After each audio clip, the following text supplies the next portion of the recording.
So guys, for the first method, you want to head over to search and type in check for updates. Click on it. You want to click on check for updates, make sure your computer is fully up to date.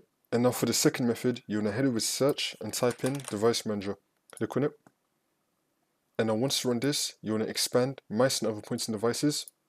And then you want to find your mouse. You want to right click on it, and then click on update driver, and then click on search responsive for drivers.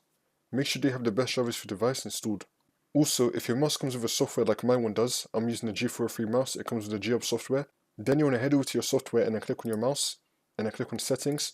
Make sure that your firmware is up to date through the software itself. And now for the third method, you want to head over to search and type in CMD. Then you want to run it as administrator. And then click on yes. And once you run this, you want to type in msdt.exe space -id space device diagnostic. Click on enter. And now this will come up. You want to click on next. And then you want to run this. See if this works for you. And now for the next method, you want to head over to search and type in mouse settings. Click on it. And now once you run this, you want to scroll down. And then you want to click on additional mouse settings. And now you want to click on pointer options. And you want to untick enhance pointer precision. Untick this and then click on OK. And then see if that works for you. And now for the fifth method, you just want to simply restart your computer and then see if that works for you. Hopefully one of these methods are going to fix your problem.